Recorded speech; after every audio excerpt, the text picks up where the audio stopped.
ইউটিউবে অনেকগুলা লোক বলে যে আকরাম ভাই গরু তাড়াতাড়ি কিনা ফেলায়, এত তাড়াতাড়ি কিনা ভালো না। তো আমাদের থেকে একটু ভুল হয়ে যাবে, আবার ওই মাহাজনী আমারে বকা বাইতে চালু করে দেবে। কিছু কিছু কাস্টমার দেখেন আসে, ওই বেটা আমার মাংস দে, ভদ্র লোক। মানে আমি কি কাম করলাম কি একবারে শেষ হয়ে গেছি? শীতের দিন আমাদের পেটে খিদাচ্ছে, আমরা আসবো, কিন্তু আমাদেরকেও সবাইকে দেখতে হবে। আমরা একবারে সাধারণ মানুষ, মানে নিম্ন আয়ের, একবারে ওই উঁচু কোনো এবিলিটি আমাদের নেই। সকালবেলা আমাদের এলাকার যারা কর্মষ্টি লোক পানিতে নদী পার হয়ে যাচ্ছে, যা শহরের মধ্যে কাজ করতেছে এত ঠান্ডার ভিতরে। সময় আগে থাকি, যুদ্ধের আগে আমি থাকবো, গুলি খামো আমি খামো। 5 লাখ টাকা দিলেও তো গোসল করবো না ঠান্ডা পানি। 20 বালতি পানি ঢাইলে জি, দুইজনে দুইটা জার্সি আর একটা লেহেঙ্গা। সুপ্রিয় দর্শক, আসসালামু আলাইকুম। কেমন আছেন সবাই? আশা করছি ভালো আছেন। দেশ এবং দেশের বাইরে যে যেখান থেকে আমার ভিডিওটি দেখছেন সবাইকে জানাচ্ছি আন্তরিক প্রীতি ও শুভেচ্ছা। চলে আসলাম মিরপুর 11 নম্বর উল্টা বাবার মাজারের পাশে আমাদের ভাইরাল আকরাম ভাইয়ের মাংসের দোকানে। আমাদের নাফিম ভাই বসে আছে এবং আমাদের খান সাহেব কিন্তু বসে আছে। একটু কথা বলি। আসসালামু আলাইকুম, কেমন আছেন ভাই? জি ভাই, ভালো আছি আলহামদুলিল্লাহ। কেমন লাগতেছে ঠান্ডায়? ঠান্ডা তো ভাই খুব ভালো লাগতেছে আমার। ভালো লাগতেছে না? খিচুড়ি খেতে ইচ্ছা করতেছে। ভুনা খিচুড়ি। জি জি। চুলা টুলার ব্যবস্থা থাকলে একটু পিকনিক হয়ে যেত নাকি? একটু মাংস আছে এই জায়গায়। সবই আছে, আল্লাহর রহমতে সবই আছে। হ্যাঁ, সব আছে, বললে আপনার রেডি করে দিয়ে দিব। তাই না? হ্যাঁ। এই যে নাসিম ভাই, আসসালামু আলাইকুম। দেখেন ওয়ালাইকুম সালাম। নায়ক পুরা ভাই, আজকে তো পুরো হিরো লাগতেছে। হ্যাঁ, সব আল্লাহর রহমত আছে ভাই। আপনাদের খবর টবর বলেন, আপনারা কেমন আছেন? আমরা আছি আল্লাহর রহমতে ভালো আছি। আল্লাহর কাছে দোয়া করি আল্লাহ সবাইকে যেমনি ভালো রাখুন। টুকটাক চলতেই আছে। ক্রেতারা আসতেছে টুকটাক করে। হ্যাঁ হ্যাঁ ভাই, যার পেটে খিদা থাকবে সে তো আইবো। আমাদের পেটে খিদা আছে, আমরা আইছি। কিন্তু জিনিসটা হলো কি জানেন, একটা বড় জিনিস হলো যে কর্মচারী তার মাইনে কোনো লোক রাখে না ভাই, কিন্তু আমাদেরকে ওর মাইনেটা রাখতে হবে। কেন রাখতে হবে? আমি একটা সাপোজ একটা কথা বলি, আপনার ঘরের যদি ওয়াশরুমটা যদি জাম হয়ে যায়, আপনি কিন্তু সাফা করতে পারবেন না, আপনাকে একটা কিনে আনতে হবে। তারপরে উনি হাত দিব ওই ময়লাকে, আমার থেকে বেশি সম্মান ওনাকে দিতে হবে, যেহেতু আপনার ওই কাজটা করে দিচ্ছে আর আপনি পারতেছেন না। আল্লাহ তো মনে করেন আপনাকে দিছি, আপনার কপালে তো টাকা পয়সা দিছে না, ওর নাই দেখে ওই মনে করেন এরকম পরিশ্রম করতেছে, কিন্তু ওর পরিশ্রমটা ওকে দিতে হবে, ওর সম্মান দিতেই হবে। পরিশ্রমের মূল্য থাকবে যা থাক। কিন্তু আমাদের বাংলাদেশে একটা জিনিস দেখি যে কর্মজীবী তার কোনো মাইনও রাখে না। এটা মাইনও দিতেই হবে ওর। এই যে আজকে দেখেন আমাদের মহাজনটা দেখেন, মহাজন রাত্রে হাট করছে, হয়তো 2টার দিকে আইছে, ও বেচারা কষ্ট করছে, উনি এখন বাসায় ঘুমায়। উনি আসবে কয়টায়? 9টার দিকে। কার আশায়? আপনাদেরই আশায়। কিন্তু আমাদের থেকে একটু ভুল হয়ে যাবে, আবার ওই মহাজনী আমারে বকা বাইতে চালু করে দিল। একটু দেরি হয়ে গেলে বকা বাইতে চালু করে দিল। যে কোনো মহাজন হোক বা যে কোনো ব্যবসায়ী হোক, আমি আমার মেধা দিয়ে আমি বলছি, এখন আমার থেকে ভালো ভালো লোকও আছে, তারটা কি আছে না আছে সেটা আমি জানি না, কিন্তু আমি যতটুকু জানি যে পরিশ্রম করব তার সম্মানটা দিতে হয়েছে। কিন্তু আমরা বাংলাদেশে দেখছি যে সহজে কেউ মানে কিনেরা যে বা কর্মজীবী তাদেরকে একবারে ছোট চোখে দেখে। কিছু কিছু কাস্টমার দেখেন আসে, ওই বেটা আমার মাংস দে, ভদ্র লোক। মানে আমি কি কাম করলাম কি একবারে শেষ হয়ে গেছি? আমি কি ডাল রুটি খাই না? অবশ্যই। এবং আপনি তো রক্তে মাংস করা মানুষ। তাহলে আমি মাটির ঘরে থাকি, আমিও কিন্তু ওই জায়গায় থাকি। ঠিক ভাই, ঠিক। কিন্তু এই মেধাটা কেউ ভাই সহজে ঢুকায় না ভাই। উচিত একটা কথা বলছে, কিন্তু একদম উচিত সঠিক একটা কথা বলছেন ভাই। আমি আপনার সাথে আমি জানি ভাই, একমত। কর্মচারী থেকে সবসময় ভুল হবে, কিন্তু আরেকটা জিনিস কি, যে মহাজন সে ভুল করলেও লোকজন বলবে না ওর কোনো ভুল নাই, কিন্তু আপনারা ওনাকেও দোষ দেন, ওনারও দেখেন। আমাদের এই আজকে শীতের দিন, আমাদের পেটে খিদাচ্ছে, আমরা আসবো, কিন্তু আমাদেরকেও সবাইকে দেখতে হবে, আমাদেরকেও ওইরকম। এই যে চলছে কিন্তু আসতেছে ক্রেতারা। এখন আরেকটা গরু জবাই করব, নিচে নামবো। মহিষটা কেমন হয়েছে ভাই? ওজন মাপা হয়েছে? আপনার 5 মণের থেকে কিছু কম হয়েছে। আজকে তো ছোট মহিষ জবাই হইলো নাকি? কালকের মহিষ ছিল ভাই, কালকে একটা মহিষ ছিল, যে ছিল না একবারে ফাটাফাটি গরুরে ফেল। কালকের মহিষ, কালকে তো বকনা মহিষ আনছিল না, কুচি মহিষ। ওগুলো হলো কুচি মোষ, ওগুলোর মাংসটা মনে করেন আপনার গরুর থেকে বেশি স্বাদ, ভালো হয়। আর ওগুলা পাওয়া যায় না সহজে, ওগুলা সহজে পাওয়া যায় না। এই যে ক্রেতারা কিন্তু আসতেছে, আমরা একটু নাসিম ভাইয়ের কাটিংটা দেখাই। দেখেন বন্ধুরা, সুন্দর। আকরাম ভাই নাই, তারপরেও কিন্তু আমাদের নাসিম ভাই, খান সাহেব, ওই পাশে আমাদের আঙ্গুল দিয়ে মুকিম ভাই, আজগর ভাই, সবাই কিন্তু আজকে অ্যাক্টিভ পুরা। দেখেন কি অবস্থা আজগর ভাই? আছি আলহামদুলিল্লাহ। আপনি ভালো আছেন তো? কেমন চলতেছে? এটা দিয়ে দেন না ভাই। ঘুম ভাঙলো এত শীতে? মাশাআল্লাহ, ভালো ছেলে, লক্ষ্মী ছেলে, সকাল সকাল চলে আসে সব সময়। জি ইনশাল্লাহ। এপাশে কিন্তু ক্রেতারা আসতেছে। আমাদের নাসিম ভাই কিন্তু আজকে আমাদের আকরাম ভাইয়ের আসনে বসে কিন্তু বেচা বিক্রি করতেছে। এখন একটা গরু ফালাবো, এই দিয়ে দেন মাংসটা। মানে আর একটা গরু মহাজন ফোন করে কইছে ফালাবার জন্য, আমরা নামতেই হই। সে খালি থাক বা ভরা থাক, আমার নামতেই হবে। গরু কি দুইটা দিচ্ছেন না একটা হইলো? গরু একটা, মহিষ একটা। একটা গরু আছে, ওটা এখন জবাই করবা, আর দুইটা গরু ওই মাথায় স্টোরে রাখা। কালকে কয়টা গরু গেছে ভাই? কালকে গেছে ভাই তিনটা গরু। আর আমার যাবার পর যদি ওনারা কইরা থাকে সেটা আমি বলতে পারছি না। কেন আমার যাবার পরেও যদি একটু চাপ করে যায় তাহলে মহাজন ওখান থেকে মনে করেন প্রসেসিং কইরা মুকিন মামারা দিতে হয়, মুকিন মামা আবার পিস করে এইখানে দিতে হয়, আবার বনু মামা যে আছে, এই বনু মামা যে আছে উনি আবার কাস্টমারকে কাইটা দেন। সুন্দর কথা কিন্তু। মানে লাইন টু লাইন। মহিষটা কি ভাই যেরকম টার্গেট করছিলেন আপনারা ওরকম হয়েছে? না, ওর থেকে কম হয়ে গেছে, একটু কম পাইছেন? হ্যাঁ একটু কম পাইছি। अरे भाई दिया है तो उसकी आलादा दिन वाला থেকে কম পাইছি। মানে কি কেমন পরিমাণ কম হয়েছে ভাই আপনাদের টার্গেটের থেকে? মহাজন যদি 5 মণ টার্গেট নিয়ে থাকে তাহলে মহাজনের মাপের থেকে 8 কেজি কম হয়ে গেছে। 8-10 কেজির মতো কম। 10 কেজি। তারপরে ওই যে ছাপা টাপা কইরা সুন্দর কিন্তু। একটু দেখাই আমরা একটু বেচা বিক্রি। যে কোনো জিনিস আপনাদের ইউটিউবে অনেকগুলা লোক বলে যে আকরাম ভাই গরু তাড়াতাড়ি কিনা ফেলায়, এত তাড়াতাড়ি কিনা ভালো না। কিন্তু ভাই আমি একটা জিনিস জানি, যদি দেরির ওয়েটে থাকে তখন মালে যদি মনে করেন সবটি এক লগে চাপ দেয় তাহলে ওই জিনিসটা আর একটু বাইরে যায়, কম হয় না।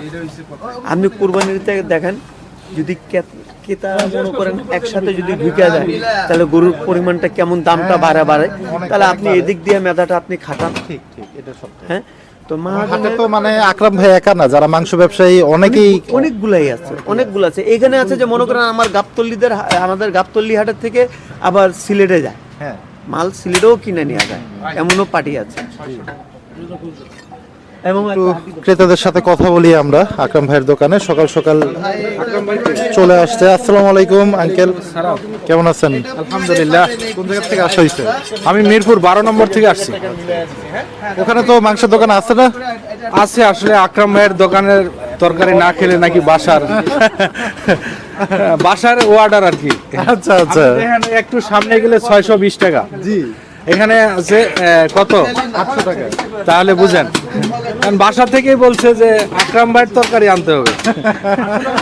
কারণ আপনি বলেন, যাক, সবসময় নেওয়া হয়? আসলে আমরা একবারে সাধারণ মানুষ, মানে নিম্ন আয়ের, একবারে ওই উঁচু কোনো এবিলিটি আমাদের নেই। ভাই কিন্তু খুব সুন্দর বক্তব্য দিল। জি ধন্যবাদ ভাইয়াকে। এই পাশে কিন্তু আছে ফ্যাপসা, কলিজা, আমরা যদি একটু দেখাই। এবং এই পাশটাতে আছে কিন্তু মাথার মাংস 500 টাকা কেজি। কলিজা, ফ্যাপসা আকরাম ভাইয়ের দোকানে মিক্সড 500 টাকা কেজি। শুধু কলিজা যদি কেউ নিতে চায় 900 টাকা কেজি। এই পাশে যদি আমরা একটু মাংসের কালারগুলো যদি আপনাদের একটু দেখাই, গরুর মাংস সুন্দর কিন্তু দেখেন আপনারা। আমি একাই করি। মদন আসলে কালু কি ভাইয়া, মদন আসলে কালু কি এই পাশে চলে কিন্তু আমাদের আজগর ভাই আর নাসিম ভাইয়ের খুনসুটি সব সময়।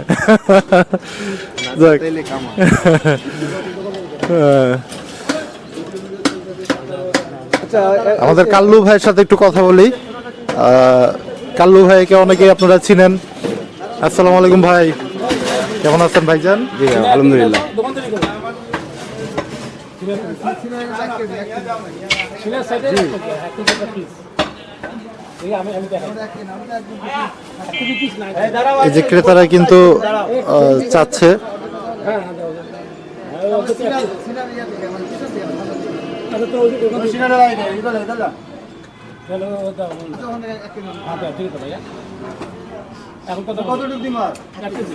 জি কাল্লু ভাই কেমন আছেন আপনি? আলহামদুলিল্লাহ ভালো ভাই। বসে গেলেন আজকে আকরাম ভাইয়ের আসনে? হ্যাঁ হ্যাঁ আর না থাকলে আমরাই বসি, নাসিম বসে, আমি বসি। আচ্ছা, আমাদের কাজে এটা। কয়টা বাজে আসছেন আজকে? 4টার দিকে ভাই। কয়টায়? 4টায়। 4টায়। যাক। ঠান্ডা তো আজকে একটু ভালো পড়ছে। আমরা যে সময় ছিলাম কুয়াশা দেখে কিছু দেখা যাচ্ছিল না। আচ্ছা আচ্ছা। তারপরে কেউ আটকাতে পারে নাই আপনাদের নাকি? আমাদের ভাই কাজই তো এটা। সেটাই সেটাই। এবং ভোরবেলাতেই কাজ। হ্যাঁ।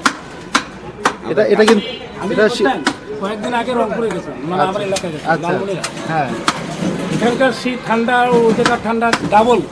ওই জায়গায় আরো ডাবল, হ্যাঁ অবশ্যই ডাবল, নর্মাল না। আরো খোলামেলা জায়গা। দেখছি, সকালবেলা আমাদের এলাকার যারা কর্মষ্টি লোক পানিতে নদী পার হয়ে যাচ্ছে, যা চরের মধ্যে কাজ করতেছে এত ঠান্ডার ভিতরে। ঠান্ডার ভিতরে। তার মানে তার একটা কর্ম। এবং জীবন নির্বাহের জন্য করতেই হবে। আমাদের ওই আর কি। আমি আসছি রাত 2টার সময় ঢাকাতে এখানে আসতে। দোকানে উনি সবার আগে আসে। উনি আইসা সবাইকে ডাক দেয়। আচ্ছা আচ্ছা আচ্ছা, হ্যাঁ খান সাহেব সবার আগে আসে এবং আইসা সবারে ফোন করে এবং বাসায় যায় অনেকটা ডাইকা নিয়ে আসে কিন্তু। এটা আমাদের কাজ ভাই, না আসতে হবে। মানে ওনার উপরে প্রেশার বেশি থাকে বুঝছেন? জি। দোকানে পুরো প্রেশার ওনার উপরে থাকে। এবং সবচেয়ে কঠিন কাজটা আমাদের খান সাহেবই করে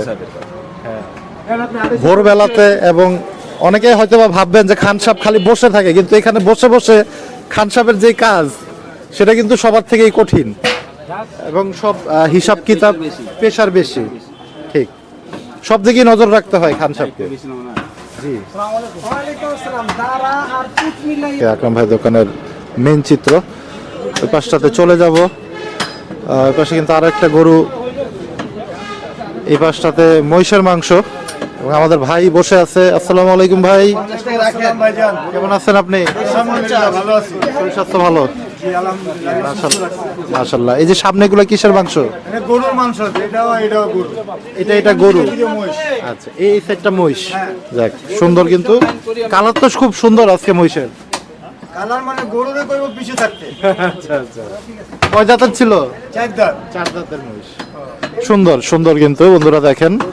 আমাদের হ্যাঁ জি, দুইজনে দুইটা জার্সি, আরেকটা লেহেঙ্গা, আরেকটা একটা মেয়ে দেখবেন দুইজনে। একটা মেয়ে দেখবো দুইজনের জন্য। এই যে আমাদের মুকিম ভাই দেখেন নাইবা গেছে কিন্তু একদম। হে ইয়ো এটা কি দেখেন, বিশাল বড় এক পিস কিন্তু মুকিম ভাই মাশাআল্লাহ স্টেকের পিস। মহিষ না ভাই? সুন্দর কালার কিন্তু আজকে মুকিম ভাই কিন্তু। হ্যাঁ একদম সুন্দর। দেখেন বন্ধুরা, একটু সামনে থেকে দেখাই আমি আপনাদের। সুন্দর কিন্তু। এগুলা কি মানে হাড্ডিটা নরম হয়? এটা নরম হয়। আপনি কেমন আছেন বলেন? আলহামদুলিল্লাহ আমি ভালো আছি। আমার সবচেয়ে পছন্দের মানুষ কাকা। আলহামদুলিল্লাহ। আপনার খুব ভালো লাগে আবার? হ্যাঁ ইনশাআল্লাহ আমি ভালো আছি, তো ভালো থাকবো না? জি জি জি। খারাপ থাকলে তো মানুষ আমার খারাপ করবে। কয়টা বাজে আসছেন আজকে? আমি ম্যানেজার 2টার সময় আইছি রাইতে, এরা আইছে 3টার সময়। আচ্ছা, সব সময় কিন্তু একদম আমি সবার আগে থাকি, যুদ্ধের আগে আমি থাকবো। গুলি খামো আমি খামো, তোরা পিছনে থাক। এই হলো কথা। সামনে কিন্তু হ্যাঁ সামনে যান, ওই গরুটা ফালাইতেছে। গরু কিন্তু হচ্ছে অলরেডি। একটা গরু একটা মহিষ হয়েছে, আচ্ছা, এটা নিয়ে 2টা হবে। আস্তে আস্তে চর্বি কেমন হয়েছে আজকে গরু? চর্বি হইতেছে মোটামুটি। মহিষের? মহিষের হয়েছে। ওই যে দেখেন হ্যাঁ মোটামুটি কাকা কিন্তু সব সময় আমাদের দেখায় দেয়। আজকে একটু কম হয়েছে নাকি? হ্যাঁ কম হয়েছে। শীতকালে পরে বুঝবেন, অন্তমন্ডল শীতকালে তো জমে রয়েছে। কিন্তু সেদিনের গরুটার মনে হয় অনেক চর্বি হয়েছিল। হ্যাঁ ওই একটা গরু চর্বি 26 কেজি দেখা যায়। হ্যাঁ 30 কেজি না 35 কেজি। হ্যাঁ হ্যাঁ হ্যাঁ, হ্যাঁ একটার গরু। একটা গরুরই। হ্যাঁ শীতকালে একটু চর্বি হয়, জি মানে চর্বি জমে গেলে তখন চর্বিটা স্পষ্ট দেখা যায়। আর রেওয়াজ দেওয়া যাবে, রেওয়াজ তো দেখেন মাংস লোকে ওই আছে এগুলো মাংসের সাথেই থাকবে। খাইতে টেস্ট রেওয়াজ। আমার যদি দাওয়াত দিলে আমি খালি রেওয়াজ খাবো, মাংস খাবো না। আচ্ছা তাই? হ্যাঁ, হাফ কেজি রেওয়াজ দিবেন খাই নিন। একাই রাজা, মাংস কম খাই। রেওয়াজের রাজা আমাদের কাকা হ্যাঁ। আজকে কিন্তু বললো রেওয়াজ খাইতে টেস্ট, এটা হজম শক্তি করে, হ্যাঁ এবং শরীরের জন্য ভালো। শরীরের জন্য বলে। আর মাংসটা মনে কষা করে দিব শরীরটা, আপনার অনেক দিক দিয়ে সমস্যা হয়। মহিষটা যখন ফালাইছে আপনি তো ছিলেন নাকি? হ্যাঁ হ্যাঁ, আমি নাকিম আর মকিম তিনজনে ছিলাম, আর কেউ ছিল না। আচ্ছা হ্যাঁ, কেউ ছিল না। আর মহাজনের মামা এসে আগানোর সময় কষ্ট হয়েছে আজকে মহিষ ফালাইতে? কষ্ট হয় না, একটু পাড়াপাড়ি করছে তিনজন মিলে। তারপরে আমি তো ঘাড়ের উপরে বয়ে গেছি, পা ধরে মকিম লেজটা ধরছে, নাকিম বানছে, আচ্ছা। বাইনা কাজ করছি। হয়ে গেছে। হ্যাঁ, দেন নাই জবর সময় আমার শরীরের অবস্থা পুরো রক্ত জমে গেছে। হু করছে না, পুরো শরীরটা মুখ চেহারা ওরা মাইকে আচ্ছা আচ্ছা আচ্ছা শ্বাস টান দিছে, বাস আমার চেহারা মুখে লাগে। যাক কাজই হলো আমাদের পানির কাজ। হ্যাঁ হ্যাঁ এই রাত থেকে পানি ধরবো, ওই সন্ধ্যা পর্যন্ত থাকবো, চলতেই থাকবে। চলতে থাকবো। আমি আমার আল্লাহর মতে গোসল করার সময় সরষের তেল লাগাই নিব, বাস আর কি হয়ে যাবে। হ্যাঁ, সরষের তেল মানে একদম কাজটা শেষ করে পরে যায় গোসল করবে? হ্যাঁ, গোসল এখানে করি 5টা ডেলি, 5টা 6টা দিকে গোসল করি রাইতে। ঠান্ডা পানি, এই জায়গাতেই? গরম পানি কিসের লড়ো করবো, গরম পানি ঠান্ডা পানি তো করবো। হ্যাঁ হ্যাঁ, আমি একা, আর কেউ করবো না। সব তো শীতের মধ্যে পানি তো ধরতে ভয় পায়। আর আমি একা করে নেবো এই পানি, জিজ্ঞাসা করে। এর আগে কুয়াশা পড়ছে, ওর মধ্যে গোসল করছি, কালকেও করছি, আজকে সময় পাইলে আজকেও করবো। এখন এই না রাখি একটা কষ্ট খাবো, ওই সন্ধ্যা হয়ে যাবো, আপনারা তো থাকবেন না। আচ্ছা, একদিন থাইকে দেখাবো কাকা। একদিন থাকবেন, আপনাকে দেখাবো আমি গোসল করতেছি কিভাবে। হ্যাঁ ইনশাল্লাহ, শীতের ঠান্ডা দেখা 3টার সময় তুলবো, সকালে রাইতে। অর্ডার কি অর্ডার আসতেছে? অর্ডার আছে, 1 কেজি মাংসের অর্ডার আছে। এই যে মুকিম ভাই হাঁটাহাঁটি করতেছে, একটু দাঁড়ান, মুকিম ভাইয়ের সাথে একটু কথা বলি। কেমন আছেন ভাই আপনি? আলহামদুলিল্লাহ ভালো আছি। কেমন লাগতেছে আপনার ঠান্ডায়? ওই ঠান্ডা নাই তো, জাস্ট একটা গেঞ্জি, জাস্ট শরীরই হয়ে যাবো। ঠান্ডা পানি দিয়ে গোসল করলে ভালো, আর গরম পানি দিলে শরীরই হয়ে যায়, ঠিক থাকে। এই যে আজগর ভাই কিন্তু চলতেছে এই পাশটাতে গরু ফালানো, পানি দিয়ে গোসল করা ভালো। শীতের বেলা ঠান্ডা পানি দিয়ে গোসল করবো, তাই না? 5 লাখ টাকা দিলেও তো গোসল করবো না ঠান্ডা পানি। তাই 5 লাখ টাকা দিল আজগর ভাই করবো না? এখন শরীর গরম, বলেন কি? 20 বালতি পানি ঢাইলে এখনই 20,000 টাকা দিলে 20 বালতি পানি ঢালবেন? দেখছেন? 5 লাখ টাকা দিলে তো 1 বালতি ঢালবো। যাক, একটু কিন্তু আনন্দ মজা হয় আমাদের আকরাম ভাইয়ের দোকানে। এই পাশটাতে কিন্তু ক্রেতারা আসতেছে, অনেক ভাইরা কিন্তু আসতেছে। ভাই আসসালামু আলাইকুম ভাই। আসসালামু রাহমাতুল্লাহি ওয়া বারাকাতুহু। জি ভালো আছি ভাই। আচ্ছা, সকাল সকালই চলে আসলেন দেখলাম। হ্যাঁ ভাই, মহিষের গোশত নেওয়ার জন্য। আচ্ছা, সবসময় নেওয়া হয়? হ্যাঁ সবসময় মহিষের গোশত আমাদের নেওয়া হয়। আমাদের আব্বা মা গরু খায় না তো, মহিষ খায়, তাদের জন্য নিয়ে যায় আর কি এখান থেকে। আকরাম ভাইয়ের দোকানে? হ্যাঁ আকরাম ভাইয়ের দোকান থেকে। আকরাম ভাইয়ের দোকান। আচ্ছা আচ্ছা, কেমন মনে হয়? ভালো ইনশাআল্লাহ ভালো। রোডের কন্ডাক্টর বুঝছেন, হ্যাঁ হ্যাঁ, রোডের মধ্যে জায়গা শুনো করে, আচ্ছা আচ্ছা উনি হলো ইয়ে। আচ্ছা, জি ধন্যবাদ ভাইকে। সকালেই কিন্তু চলে আসলো এবং এই পাশে কিন্তু আসতেছে ক্রেতারা, আপনারা দেখতে পাচ্ছেন অনেকেই কিন্তু মাংস সংগ্রহের জন্য আসছে আজকে। গরু যদি আমি একটু দেখাই, খান সাহেব আজকে গরু কয়টা টার্গেট আছে? 4টা। পুরো গরু শেষ হয়ে যাবে ইনশাআল্লাহ। ওই পাশটাতে কিন্তু 2টা গরু রাখা আছে। ওই যে আমি যদি একটু দেখাই বন্ধুরা আপনাদের, ওই যে 2টা গরু রাখা আছে, সুন্দর সুন্দর গরু। একটা কালো কালারের, একটা লাল কালারের গরু কিন্তু, এবং একটা মহিষ কিন্তু হয়েছে আকরাম ভাইয়ের দোকানে। এই পর্যন্ত সকালের আপডেট, ভোরবেলাতেই যেহেতু চলে আসলাম আমরা, চলতেছে আকরাম ভাইয়ের দোকানে বেচা বিক্রি। যেহেতু একটু শীতের দিন, যার কারণে কিন্তু একটু ক্রেতা সমাগম একটু কম, যার কারণে আমরা কিন্তু একটু দেখানোর চেষ্টা করতেছিলাম আকরাম ভাইয়ের দোকান থেকে সকালের ভোরবেলার আপডেট। তো বন্ধুরা আজকে শেষ করব, সবাই ভালো থাকেন, সুস্থ থাকেন, আল্লাহ হাফেজ, আসসালামু আলাইকুম।